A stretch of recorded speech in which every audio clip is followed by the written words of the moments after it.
What's up, guys? Mason the Brock Henderson here, and this is The Flash, Season 4, Episode 7, Therefore I Am. So, going off of that popular phrase, I think, therefore I am, it's a pretty fitting title for this episode because we learn a lot more about our main villain for this season, Clifford DeVoe, the Thinker.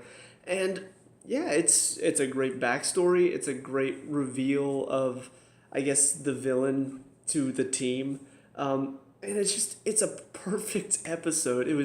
Just watching the previews for this one, I got chills because it made it seem very eerie. It made it seem like, he's always one step ahead, and just all of the things building up into this episode. I'm just like, I want to see more.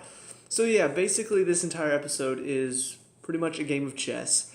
You've got Barry trying to track down the villainous side of DeVoe, because he seems like he's just a normal guy to everybody, but Barry just has this inkling. There's something off about him.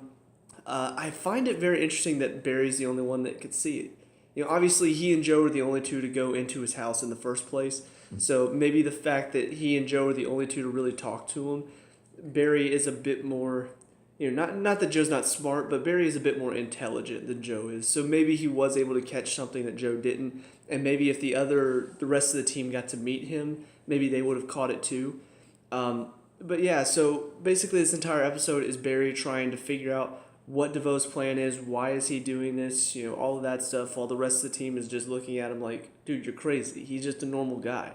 There's nothing wrong with him. There's nothing in his profile. There's nothing on his arrest record. There's nothing there.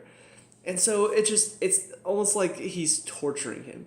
And what it makes me call back to, and it's funny that, talking about this show for pretty much for adults, I'm calling back to a cartoon show for teens. But it makes me think about this one episode of Teen Titans that, in my opinion, was the best episode of Teen Titans. And it was this episode where Slade had already been killed. If you don't know all this, you need to go watch Teen Titans right now. I don't know why you haven't. But yeah, Slade is already dead, but Robin all of a sudden starts seeing Slade, like he's returned from the dead. And the rest of the team can't see him.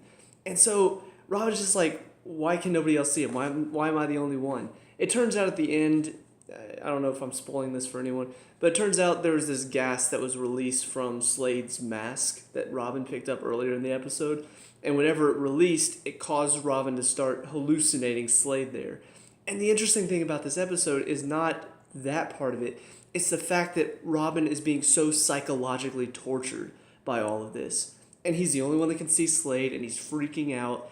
And it's just such a good psychological torture of an episode. This episode of The Flash made me call back to that, because that's what it felt like. It felt like DeVoe was just psychologically torturing Barry, giving him little looks that kind of irked on his suspicion of him, doing things that just, oh, there's a samurai painting. Oh, yes, you'd be foolish to cross a samurai. That little thing is just kind of pricking Barry in the side. He says whenever Barry and Joe go meet him for the first time, he's talking about his wife, I think her name's Marlise. He's like, I'm the luckiest man alive. And then later on, Barry is talking to Iris about getting married, and he's like, I'm the luckiest man. And then realizes that he said that earlier, the exact same thing. And it's just these little things that he's doing to sort of get up under Barry's skin and prick him and prod him a little bit to keep egging him on so that Barry will break some rules. And he ends up breaking and entering into their house and gets caught on camera. And so now he's suspended for 2 weeks. There's a restraining order against him and for the DeVoe family. So yeah, I just love the psychological aspect of it. I love having a villain that isn't just, obviously we've seen villains torture Barry before by threatening to hurt the people he loves and stuff like that. But this guy is just on a whole different level. And that's pretty much what this season has been building up for. Is that this villain is even worse than any of the villains they faced so far. Worse than Reverse Flash, worse than Zoom, worse than Savitar. And it kind of feels like it. It feels like he's able to hurt Barry in ways that the other villains had no way of doing it because it's all up here. It's all in his mind. And I love that concept, and they're handling it very well so far. So, yeah, that's pretty much what most of this episode is just DeVoe torturing Barry psychologically, Barry freaking out, going to more and more extreme lengths. I will say one of the things that does feel a bit off to me, it's probably the only scene in the episode that just didn't feel right to me. Barry is in the lab, and all of a sudden he hears a buzzing from the Samuroid helmet, which I still don't know why they didn't go with Samurai Jack. But anyway, but he hears a buzzing from the Samuroid helmet and takes the mask off, takes the interior tech part off, and sees a hidden camera. For some reason, his first instinct is to take that hidden camera and rush to DeVoe's house. I don't really know why. Like, I know in his mind he thinks DeVoe's his man and he's completely convinced. I get that. But nothing about that camera screamed, oh, I need to go to DeVoe's house right now. There's nothing about it that sort of convinced me of that. So I don't know how his mind, and even afterwards, whenever he's talking to the team and talking about how he found a hidden camera, they're like, oh, so you retraced its IP address to find it to his computer, right? And he's like, no, I just went over to his house. It's like, why did you? And he can't even explain why he went over there. He just did. So that was the only thing that I wish they actually had a reason for it. Maybe there was something about the camera that reminded him of something he saw in DeVoe's house, and so he went over there and it wasn't there anymore. Something like that would have been interesting. But instead to just have him be like, oh, I found a hidden camera, I'm going to run over there and break the law now, it just didn't feel right. And obviously it's setting up for him to get a restraining order. So that way, DeVoe's pretty much completed his whole trap against Barry, because now Barry can't get close to him at all.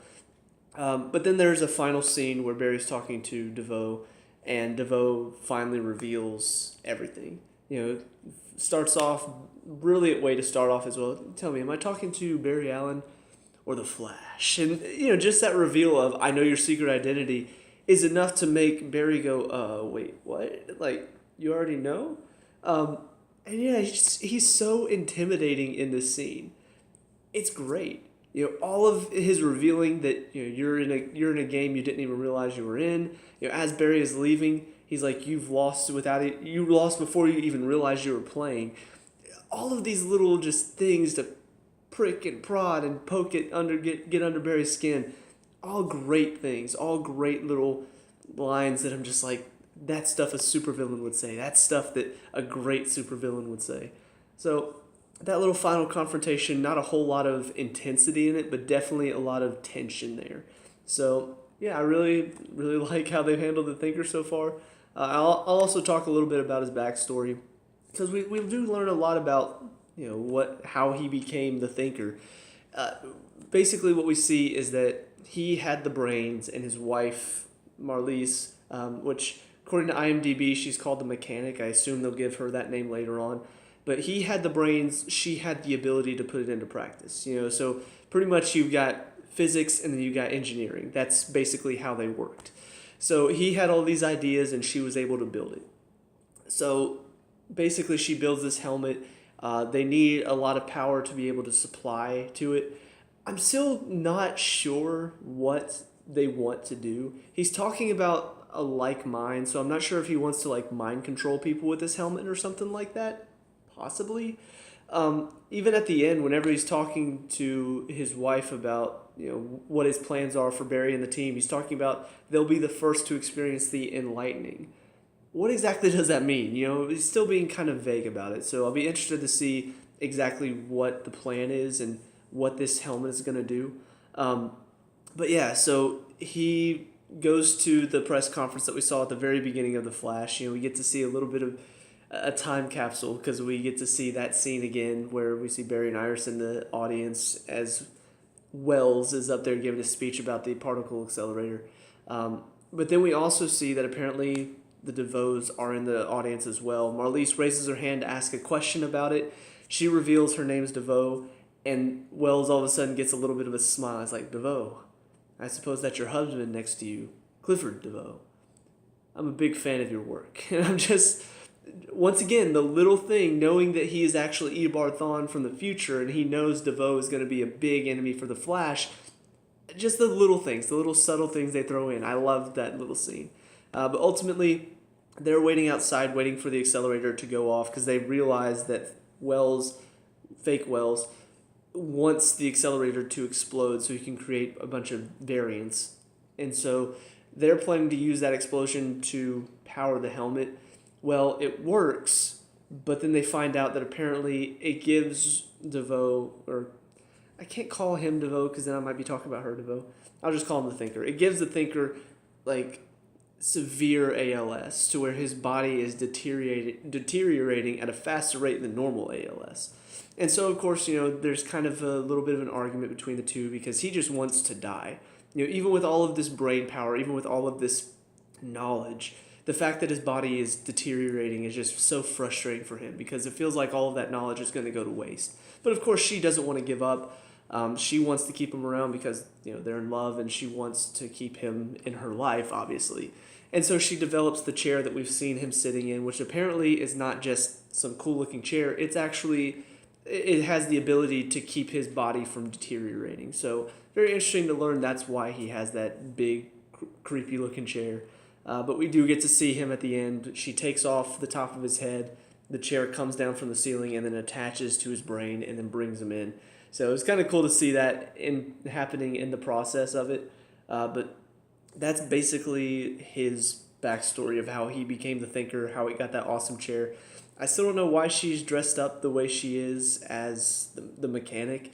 It just feels kind of weird that for some reason she changes her whole outfit style to look more like a supervillain. I don't know, just kind of a weird thing. It's never really explained why she's dressed up so strangely. But yeah, I mean, that's their backstory. It's a very interesting backstory as well to learn that apparently his body is deteriorating. He's going to die, it seems like, in a short amount of time. So I don't know. I'm very curious to see where this is going to go next. Obviously next week is the crossover event. I'm only half looking forward to it because Supergirl and Arrow have both been terrible this season. And so I don't want those two shows to spread on to The Flash and Legends of Tomorrow, which have both been really good. But yeah, so they'll probably take a little bit of a break from the whole Thinker time story, whatever, timeline, story, plot point, and talk about whatever the crossover is going to be about. But yeah, I'm really, really looking forward to seeing what's going to happen next. The Thinker is turning out to be a great villain so far. His backstory is interesting. His abilities are very interesting. I love the team's reaction at the end of the episode. First of all, there's a whole, oh, you were right, I'm so sorry we doubted you. But then just, they're talking about the Thinker, and they're just like, how do we stop a guy who has unlimited brain capacity? And it's just like, nobody really has an answer. What are you supposed to do there? But Wally returns, so he's going to be able to help out. Then they cut to the Thinker and the mechanic, and they're talking about the fact that they were able to figure out his identity, and he's talking about how much he sort of admires Barry because of the strength that he can draw from his friends. So, like I said, I don't really know what his plans are. It doesn't sound like he wants to kill Barry or even kill any of the ones he loves. It sounds more like he wants to, I guess, control them with his mind. He wants to be able to use them, possibly. Like I said, I don't know what the enlightening even means, so... But yeah, I'm really looking forward to the rest of this season. Hopefully you guys are too. So let me know what you guys think down in the comment section below. What are your thoughts on this episode? Let me know. We can talk about and discuss all the good stuff. Leave a like and subscribe for future Flash reviews. I'll see you guys in the next one. Peace out.